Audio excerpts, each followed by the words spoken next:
एक बार उस समय के मगध सम्राट अजातशत्रु गौतम बुद्ध के पास आए और बोले, बुद्ध, आपसे मिलने से पहले मैं एक निर्दयी और खूंखार सम्राट के रूप में प्रसिद्ध था। लोग मेरा नाम सुनते ही वैसे कांपने लगते थे।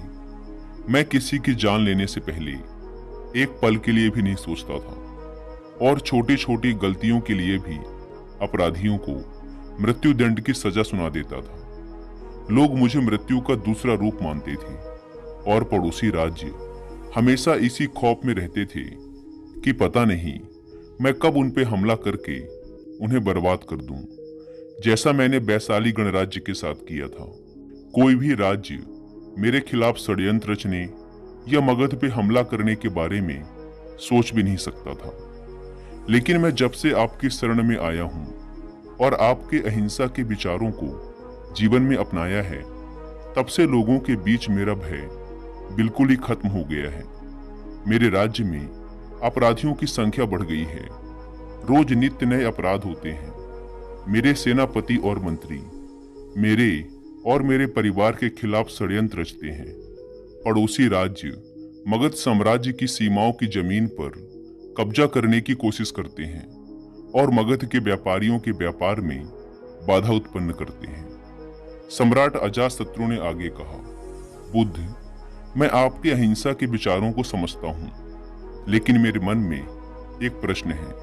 बुद्ध ने कहा, निसंकोच कहो। अजातशत्रु ने कहा, एक राजा का कर्तव्य है कि वो अन्याय के खिलाफ युद्ध करे, अपने राज्य के नियमों का प्रजा से सख्ती से पालन करवाए।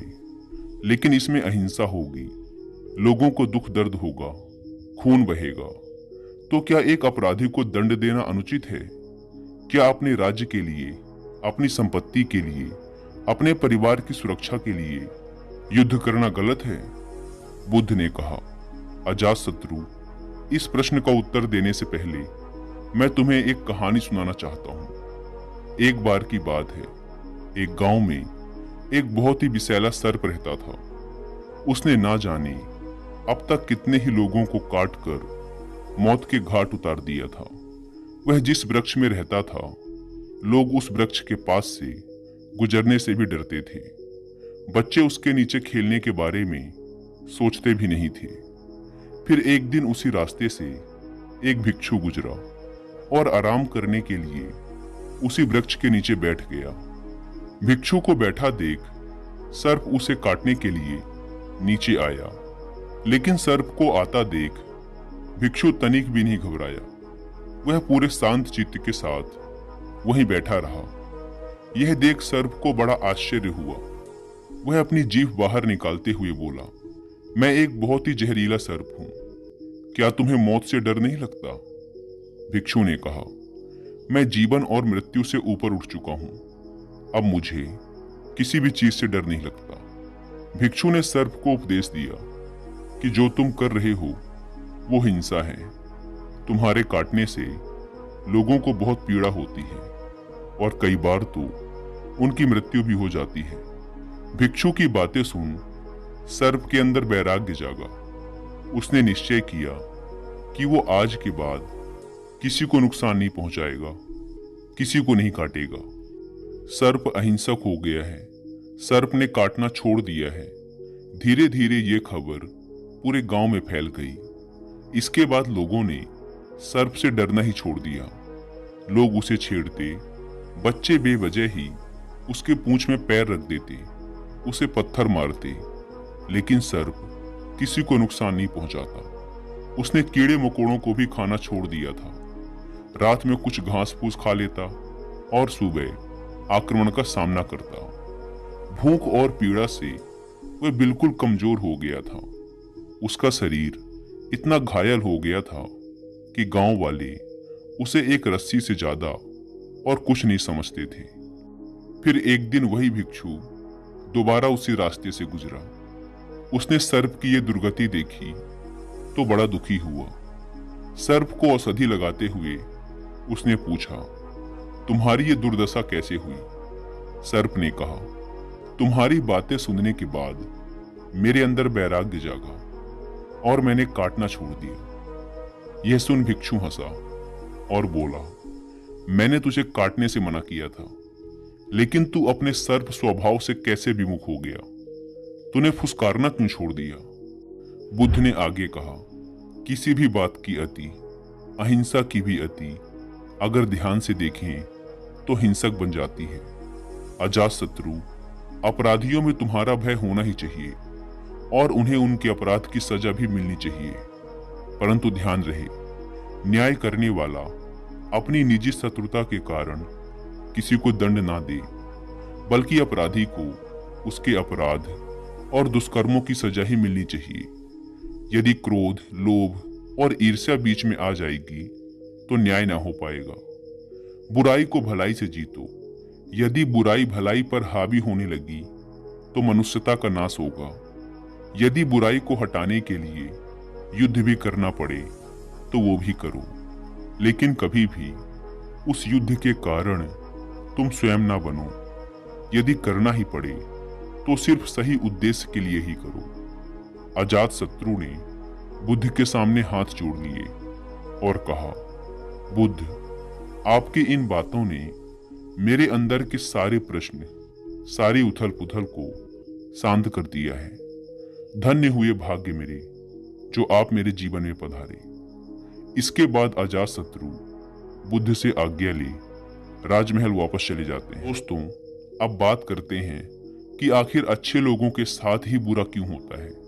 तो इसका उत्तर सर्प और भिक्षु की कहानी में ही छुपा है, जिन्हें लगता है कि वो अच्छे इंसान हैं क्योंकि वो सबकी बात मानते हैं, लोगों को खुश रखने की कोशिश करते हैं, हमेशा खुद ही कॉम्प्रोमाइज कर लेते हैं, सबकी मदद करते हैं, किसी को भला बुरा नहीं कहते, किसी पर गुस्सा नहीं करते। तो असल में ऐसे लोग अच्छे नहीं बल्कि कमजोर और बुज़दिल होते हैं, क्योंकि ऐसे लोग सच के साथ खड़े रहने से डरते हैं।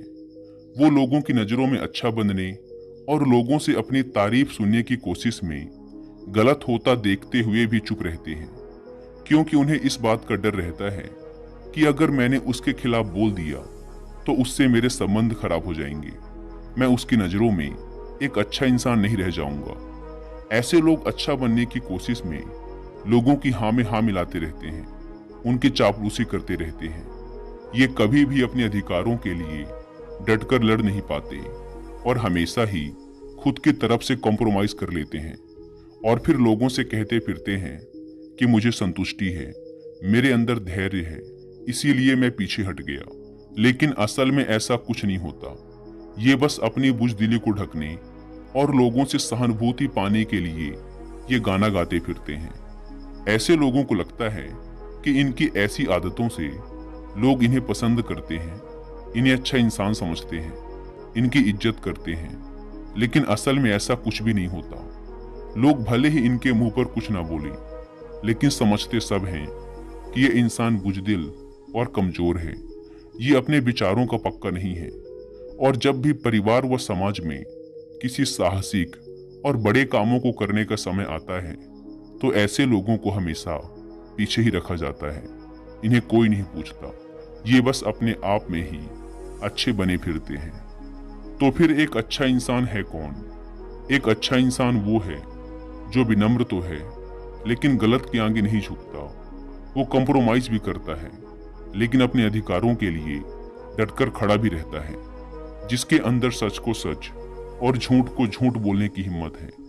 वो बस किसी को खुश करने और उसकी नज़रों में अच्छा बनने के लिए उसकी चापलूसी नहीं करता। उसे इस बात से फर्क नहीं पड़ता कि लोग उसे अच्छा कहेंगे कि खराब। उसे किसी की राय से फर्क नहीं पड़ता, क्योंकि वह जानता है कि वह कौन है। उसे किसी से अच्छा इंसान होने का सर्टिफिकेट नहीं चाहिए। वो बस जो सही है और जरूरी है वो करता है और खुश रहता है। श्रीमद् भगवद गीता में भगवान श्री कृष्ण ने अर्जुन से कहा था कि जब तक संभव हो सके तो माफ कर दो, लेकिन अगर सामने वाला फिर भी ना माने और तुम्हारे धैर्य को तुम्हारी कमजोरी समझ ले, फिर तुम्हें उससे लड़ने से भी पीछे नहीं हटना है। तो कहने का अर्थ ये है कि किसी के साथ अच्छा या बुरा नहीं होता, बस हर इंसान को उसके द्वारा किए गए कार्यों का परिणाम ही मिलता है। जो अच्छा होने का दिखावा करता है उसे उसकी चापलूसी, गलत के खिलाफ ना खड़े होने, अपने अधिकारों के लिए ना लड़ने, मेहनत ना करने, आसानी से हार मान लेने और सबको खुश करने की कोशिश करने जैसे कार्यों का ही परिणाम मिलता है। और जो स्पष्टवादी है, मेहनती है, जिसमें रिस्क लेने की हिम्मत है, जो खुद में भरोसा करता है, उसे उसके कर्मों का परिणाम मिलता है। और यह जरूरी नहीं कि किसी कार्य को करना ही कर्म है, मनुष्य के विचार भी उसके कर्म ही हैं, क्योंकि विचार ही हैं जो अंततः कर्मों में परिवर्तित हो जाते हैं। तो ये जो विचार रूपी कर्म जो हमें दिखते नहीं, हमें इनका भी फल भोगना ही पड़ता है। तो ज्यादातर लोग जो इस बात की शिकायत करते रहते हैं कि मैंने तो किसी के साथ गलत नहीं किया, फिर मेरे साथ गलत क्यों हो रहा है, तो उनके साथ गलत होने का कारण ये विचार रूपी कर्म ही है, जो बाहर से दिखते नहीं हैं, लेकिन हमने अपने विचारों में किए होते हैं। इसीलिए इंसान को सिर्फ बाहर से ही नहीं, बल्कि अंदर से, अपने विचारों से भी अच्छा होना जरूरी है। और जो ऐसा है वो कभी भी अपने भाग्य को नहीं कोसता कि मेरे साथ ही बुरा क्यों हो रहा है, बल्कि वो अपने हर परिस्थिति की जिम्मेदारी खुद लेता है। दोस्तों, उम्मीद है कि आपको वीडियो पसंद आई।